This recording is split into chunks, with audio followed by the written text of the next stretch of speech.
Hi. Painkili directed by Sreejith Babu. ഈ cinema എഴുതിയിരിക്കുന്നത് ജിത്തു മാധവനാണ്. നമ്മുടെ ആവേശം, രോമാഞ്ചമൊക്കെ ഡയറക്റ്റ് ചെയ്തിട്ടുള്ള ഡയറക്ടറാണ് ഈ പടം എഴുതിയിരിക്കുന്നത്.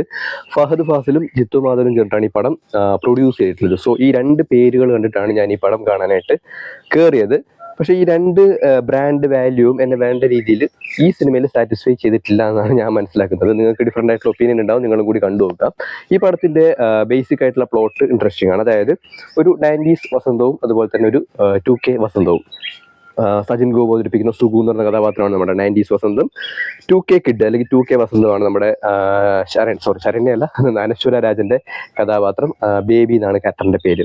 അപ്പോൾ നമ്മുടെ നാട്ടിലൊക്കെ ഉള്ള ഈ 90s വസന്തങ്ങൾ ഉണ്ടല്ലോ, അതായത് 90s ജനിച്ച് ഇപ്പോഴും സെറ്റിൽഡ് ആവാത്ത, മാരീഡ് ആവാത്ത, ഫേസ്ബുക്കിൽ ഈ പോസ്റ്റൊക്കെ ഇട്ട് ഗ്രൂപ്പിലെല്ലാം ഈ പോസ്റ്റും അതുപോലെ തന്നെ പ്രണയ കോട്സും അതുപോലെ തന്നെ ബർത്ത്ഡേ വിഷൊക്കെ ഇടുന്ന ആ ഒരു ടൈപ്പ്, ആ ഒരു ജനറേഷൻ്റെ പ്രതിനിധിയാണ് നമ്മുടെ സജിൻ ഗോപുവിൻ്റെ ക്യാരക്ടർ. അനശ്വരയുടെ ക്യാരക്ടറിലേക്ക് വന്നു കഴിഞ്ഞാൽ പുതിയ ജനറേഷനിലുള്ള ഒരു പെൺകുട്ടി. അപ്പോൾ ഒളിച്ചോട്ടാണ് ഈ സിനിമയുടെ ഒരു മെയിൻ വിഷയം എന്ന് പറയുന്നത്. പക്ഷേ എന്തുകൊണ്ട് ഒളിച്ചോടുന്നു എന്നുള്ളൊരു സാധനം ഉണ്ടല്ലോ. അതായത് ഈ രണ്ട് കഥാപാത്രങ്ങളുടെയും സോഷ്യൽ ആൻഡ് സൈക്കോളജിക്കൽ ആയിട്ടുള്ള ഒരു കാര്യത്തിലേക്ക് ഈ സിനിമ വേണ്ട രീതിയിൽ എക്സ്പ്ലോർ ചെയ്തിട്ടില്ല എന്നാണ് ഞാൻ മനസ്സിലാക്കുന്നത്. അതിന്റെ കാരണം ഞാൻ പറയാം. ഞാൻ ഓൾറെഡി പറഞ്ഞു, ഒളിച്ചോട്ടാണ് ഈ സിനിമയുടെ മെയിൻ പ്ലോട്ട് എന്ന് പറയുന്നത്. അപ്പോൾ എന്തുകൊണ്ടാണ് കുട്ടികൾ ഒളിച്ചോടുന്നത്? കുട്ടികൾ മീൻസ് ഒരു 21 വയസ്സിൽ താഴെ പ്രായമുള്ള ഈ പെൺകുട്ടികളെല്ലാം നമ്മൾ നിരന്തരം കേൾക്കുന്നതാണ്. സ്കൂളിൽ പഠിക്കുന്ന കുട്ടികളും ഈ ഹയർ സെക്കൻഡറി സ്കൂളിലും കോളേജിലൊക്കെ പഠിക്കുന്ന പെൺകുട്ടികൾ ഒളിച്ചോടി എന്നൊക്കെയുള്ള കാര്യങ്ങൾ നമ്മൾ നിരന്തരം കേൾക്കുന്നതാണ്. ഒരിക്കലും ഒളിച്ചോടി പോയ ആൾക്കാർ തന്നെ വീണ്ടും വേറെ പല ആൾക്കാരുടെ കൂടെ ഒളിച്ചോടി പോകുന്നതായിട്ട് നമ്മൾ കണ്ടിട്ടുണ്ട്. അപ്പോൾ എന്തുകൊണ്ടാണ് ഇങ്ങനെ സംഭവിക്കുന്നതെന്ന് ചോദിച്ചു കഴിഞ്ഞാൽ, ഒളിച്ചോടുന്ന കുട്ടികളുടെ കാര്യം നോക്കിക്കഴിഞ്ഞാൽ ഇവരുടെയൊക്കെ വീടുകൾ എന്ന് പറയുന്നത് വളരെ ഇൻസെക്യൂർ ആയിരിക്കും. നമുക്ക് പുറമേ നിന്ന് നോക്കുമ്പോഴത്തേക്ക് വളരെ ഹാപ്പി ആയി തോന്നുമെങ്കിലും അവർക്ക് വേണ്ട രീതിയിലുള്ള പാരന്റിങ്ങോ കെയറിങ്ങോ, അതായത് നമ്മൾ ഈ അഡോളസെന്റ് അല്ലെങ്കിൽ പ്യൂബർട്ടി ഏജിലെത്തുന്ന സമയത്ത് ആ ഏജിലുള്ള കുട്ടികൾ അർഹിക്കുന്ന ഒരു കെയറിങ്ങും സ്നേഹവും ഒരു അണ്ടർസ്റ്റാൻഡിങ്ങും പാരൻസിന്റെ ഭാഗത്ത് നിന്ന് ഇല്ലാതിരിക്കുകയും അത് വേറൊരു ഭാഗത്ത് നിന്ന് അത് കിട്ടുന്ന സമയത്ത് സ്വാഭാവികമായിട്ടും അത് ബോയ് ഫ്രണ്ട് ആണെങ്കിൽ ഉറപ്പായിട്ടും ഈ കുട്ടികൾ ഈ ബോയ് ഫ്രണ്ടിന്റെ കൂടെ ഒളിച്ചോടി പോകാനുള്ള സാധ്യത വളരെ വളരെ കൂടുതലാണ്. അത് 100% പ്രണയം കൊണ്ടാകണം എന്നില്ല. വീട്ടിലുള്ള ഇൻസെക്യൂരിറ്റി, വീട്ടിൽ നിന്ന് എങ്ങനെയെങ്കിലും ഒന്ന് ചാടി രക്ഷപ്പെടണം എന്ന് ആഗ്രഹിച്ച് ഓടിപ്പോകുന്ന ഒരു 75% ആൾക്കാരും ഉണ്ട്, സൊസൈറ്റിയിലുണ്ട്. ഇതൊരു ഫാക്റ്റ് ആണ്. ഓക്കെ, പക്ഷെ ഈ ഒരു സൈക്കോളജി അല്ലെങ്കിൽ ഈ ഒരു പ്രശ്നം ഈ സിനിമ വേണ്ട രീതിയിൽ അഡ്രസ്സ് ചെയ്തിട്ടില്ല. ഇനി സജിൻ ഗോപുവിന്റെ ക്യാരക്ടറിലേക്ക് വന്നു കഴിഞ്ഞാൽ, സുഖിലേക്ക് വന്നു കഴിഞ്ഞാൽ, നമ്മളിപ്പോൾ സ്കൂളിലും കോളേജിലെല്ലാം പോയിട്ട് പഠിച്ചൊരു ഡിഗ്രി ഗെയിൻ ചെയ്യുന്നു, അല്ലെങ്കിൽ ഒരു ജോലി അച്ചീവ് ചെയ്യുന്നു, ലൈഫിൽ സെറ്റിൽ ആവുന്നു. ഇതുപോലെ തന്നെ പ്രധാനപ്പെട്ട ഒരു കാര്യമാണ് ലൈഫിൽ ഒരു പാർട്ട്ണറിനെ കണ്ടുപിടിക്കുക എന്നുള്ളത്. ഇതൊരു സ്കില്ലാണ്, ലൈഫ് സ്കില്ലാണ്. പക്ഷെ നമ്മുടെ നാട്ടിലുള്ള ഒരു സോഷ്യൽ സിറ്റുവേഷൻ അനുസരിച്ച് നമുക്കങ്ങനെ ഹെൽത്തി ആയിട്ടുള്ള ഡേറ്റിങ്ങോ അല്ലെങ്കിൽ നല്ല രീതിയിൽ നമുക്ക് വേണ്ട ഒരു പാർട്ട്ണറിനെ കണ്ടുപിടിക്കാനോ ഉള്ള ഒരു സാഹചര്യം നമ്മുടെ നാട്ടിൽ വളരെ കുറവാണ്. ഇപ്പം 90s ഒരു പ്രശ്നം എന്ന് വെച്ചാൽ നമുക്ക് ഒരിക്കലും 80s ലെവലിലേക്ക് താഴാനും പറ്റില്ല, പക്ഷേ 2K ലെവലിലേക്ക് നമുക്ക് അപ്ഡേറ്റ് ചെയ്യാനും പറ്റില്ല. അതുകൊണ്ടാണ് 2K കിഡ്സ് ഒക്കെ കല്യാണം കഴിഞ്ഞ് സെറ്റിലായി വരുന്നത്, 80s ഒക്കെ പാരന്റ് ആയിട്ട് വരുന്നത്. പക്ഷെ 90s അവിടെ കുറെ ആൾക്കാർ പെൻഡിങ്ങിൽ നിൽക്കുന്നുണ്ട്. ഇതിന്റെ ഒരു കാരണം എന്ന് പറയുന്നത് ഇതാണ്. പക്ഷെ ഈ ഒരു ഫ്രസ്ട്രേഷൻ പല ആൾക്കാരും എക്സ്പ്രസ് ചെയ്യുന്നത് സോഷ്യൽ മീഡിയയിൽ കൂടെയൊക്കെ ആയിരിക്കും. കുറെ പോസ്റ്റും കാര്യങ്ങളൊക്കെ ഇട്ട് അങ്ങനെ ജീവിക്കുന്ന കുറെ ആൾക്കാരുണ്ട്. സോ ആ ഒരു പ്രശ്നവും ഈ സിനിമ വേണ്ട രീതിയിൽ അഡ്രസ്സ് ചെയ്തിട്ടില്ല. ഇവർ ചെയ്തത് എന്താ വെച്ച് കഴിഞ്ഞാൽ, ഈ രണ്ട് കഥാപാത്രങ്ങൾ, അതായത് രണ്ട് ജനറേഷനിലുള്ള ഈ കഥാപാത്രങ്ങൾ, ഇവരുടെ പ്രശ്നങ്ങൾ, ഈ പ്രശ്നങ്ങളിലേക്ക് വരുന്ന മറ്റ് കഥാപാത്രങ്ങൾ, ആ കഥാപാത്രങ്ങളുടെ മാനറിസങ്ങൾ, അവിടെ ഉണ്ടാകുന്ന തമാശകൾ, ഇതെല്ലാം ഇങ്ങനെ ഒരു അവിയൽ പോലെയായിട്ടാണ് അവതരിപ്പിക്കാൻ ശ്രമിച്ചിട്ടുള്ളത്. പിന്നെ ഈ സിനിമ കുറച്ച് ഓവറാണ്. അതായത് ഈ സിനിമയിലെ തമാശകൾ നോക്കിക്കഴിഞ്ഞാലും എന്ത് നോക്കിക്കഴിഞ്ഞാലും നല്ല തമാശകളുണ്ട്, നല്ല സിറ്റുവേഷൻസ് ഉണ്ട്, നല്ല മൊമെന്റ്സ് ഉണ്ട്. പക്ഷെ എല്ലാം ഒരു പടി കൂടുതലാണ്. കുറച്ച് ഓവറായി നിൽക്കുന്നൊരു പടമാണിത്. ഇനി സിനിമയിലേക്ക് വന്നു കഴിഞ്ഞാൽ, ഈ പടത്തിലെ ആദ്യത്തെ സീൻ, അനശ്വരയുടെ ഇൻട്രോ സീൻ തന്നെ അടിപൊളിയായിരുന്നു കേട്ടോ. അതായത് അധികം മാർക്ക് കിട്ടാത്തൊരു ടൈപ്പ് ഓഫ് ഇൻട്രോ ആയിരുന്നു. നല്ല നൈസായിട്ട് തന്നെ ചെയ്തിട്ടുണ്ട്. അവിടെ നമ്മുടെ ജസ്റ്റിൻ വർഗീസ് നല്ല രീതിയിൽ മ്യൂസിക്, ബാക്ക്ഗ്രൗണ്ട് സ്കോർ നന്നായി പടപ്പിച്ച് വെച്ചിട്ടുണ്ട്. നല്ല പ്രൊഡക്ഷൻ ക്വാളിറ്റി ഉള്ള ഒരു പടമാണിത്. അതായത് ഇതിന്റെ സിനിമാറ്റോഗ്രഫി ആയിട്ടുള്ളത് അർജുനാണ്. ഈ പടത്തിൽ ടീസർ കണ്ടാൽ തന്നെ അറിയാം ഒരു ക്വാളിറ്റിയിലൊരു സാധനം വരുന്നുണ്ട് എന്നുള്ളൊരു തോന്നൽ ഉണ്ടാക്കിയിട്ടാണ് ഈ സിനിമ ചെയ്തിട്ടുള്ളത്. പക്ഷേ ഈ സിനിമ മുഴുവനായി കണ്ടു കഴിഞ്ഞ സമയത്ത് ടീസറിൽ കാണുന്ന ആ ക്വാളിറ്റി നമ്മുടെ എൻ്റയർ പടത്തിൽ എനിക്ക് പേഴ്സണലി അത്ര വർക്കായിട്ടില്ല, എനിക്ക് അത്ര ക്വാളിറ്റി ഉള്ളതായിട്ട് തോന്നിയിട്ടില്ല. അപ്പൊ ഞാൻ പറഞ്ഞത് അനശ്വരയുടെ ഇൻട്രോ ആണ്. ഈ അനശ്വരയ്ക്ക് ഈ സിനിമയിൽ ഒരു 4-5 ഒളിച്ചോട്ടങ്ങളുണ്ട്. ഓക്കെ, ആദ്യത്തെ ഒളിച്ചോട്ടം ഇൻട്രസ്റ്റിംഗ് ആയിരുന്നു. രണ്ടാമത്തെ ഒളിച്ചോട്ടം വലിയ കുഴപ്പമില്ല.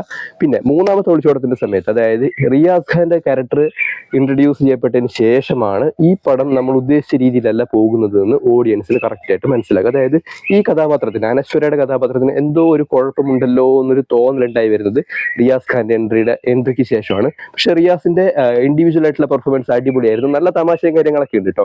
ഇനി സജിൻ ഗോപു തെങ്ങി കയറുന്ന സീനും തെങ്ങിന്ന് വീഴുന്ന സീനും അത് കഴിഞ്ഞിട്ടുള്ള ഹോസ്പിറ്റൽ സീനൊക്കെ നല്ല അടിപൊളിയായിരുന്നു. ഒരുപാട് തമാശയും കാര്യങ്ങളൊക്കെ ഉണ്ട്. മറ്റൊരാൾ എനിക്ക് പറയണം തോന്നിയ ഒരാൾ നമ്മുടെ അതായത് അബു സലീമാണ്. അബു സലീം പണ്ടത്തെ ഗുണ്ടായിട്ട് വരുന്ന കഥാപാത്രം ഉണ്ടല്ലോ, ഇതിൽ സജിൻ ഗോപുവിന്റെ അച്ഛനായിട്ടാണ് അവർ അഭിനയിച്ചിട്ടുള്ളത്.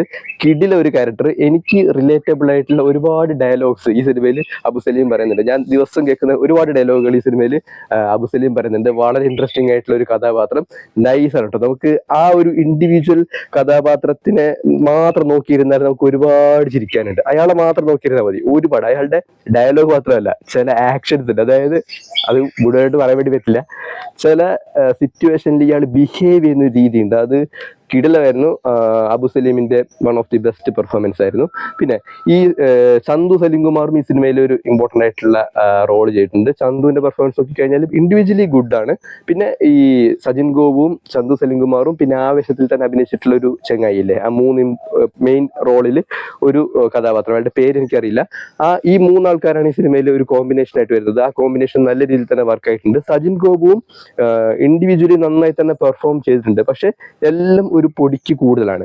ഇനി അനശ്വരയുടെ ക്യാരക്ടറിലേക്ക് വന്നു കഴിഞ്ഞാൽ നമ്മൾ ഈ തണ്ണീർമത്തൻ ദിനങ്ങളിലും അതുപോലെ തന്നെ ഈ സൂപ്പർ ശരണ്യയിലൊക്കെ കണ്ടിട്ടുള്ള ടിപ്പിക്കൽ അനശ്വര തന്നെയാണ്.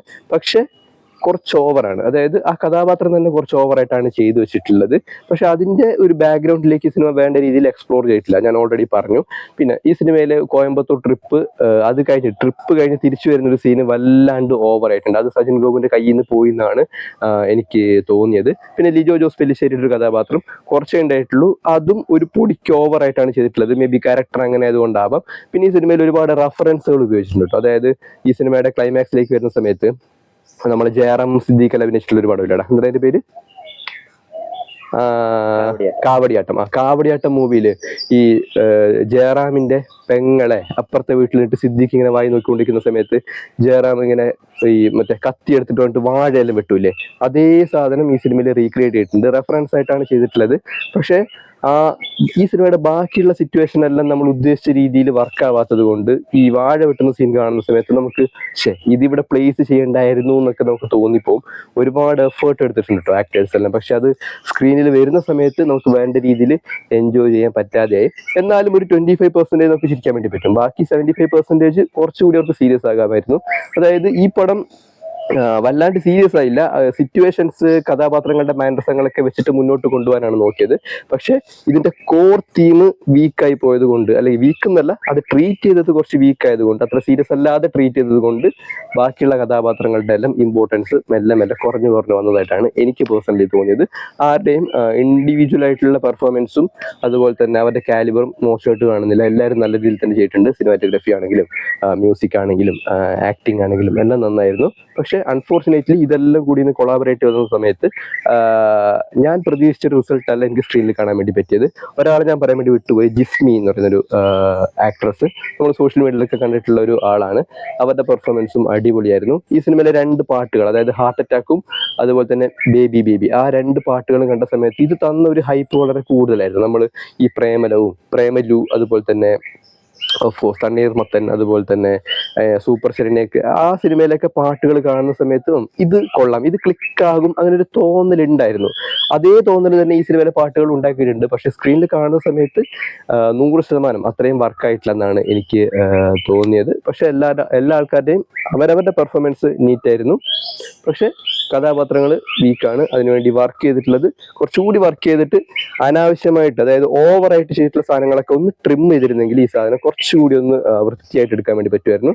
കുറച്ച് ലെങ്ത് കൂടി പോയി ആ ലെങ്ത് ഒന്ന് കുറച്ചിട്ട്, അതായത് ഞാൻ പറഞ്ഞില്ലേ കുറച്ച് ഓവറാണെന്ന് പറഞ്ഞില്ലേ, ഈ ഓവറായ സാധനം ട്രിം ചെയ്താൽ തന്നെ ഈ പടം ഒന്ന് വൃത്തിയാകുമായിരുന്നു എന്നാണ് എനിക്ക് തോന്നുന്നത്. സോ കണ്ടിരിക്കാം, ഞാൻ അത്ര സാറ്റിസ്ഫൈഡ് അല്ല. സോ നിങ്ങളും കൂടി കണ്ടു നോക്കുക. ഇതാണ് ശ്രീജിത്ത് ബാബുവിന്റെ പൈങ്കിളി. കണ്ടു കഴിയുമ്പോഴത്തേക്ക് നമുക്ക് വെകിളിയായി പോയെന്നെല്ലാം തോന്നും. സോ നിങ്ങളും കൂടി കണ്ടു നോക്കുക. എൻ്റെ അഭിപ്രായം പറയുന്നുണ്ട് കേട്ടോ, കണ്ടു നോക്കുക.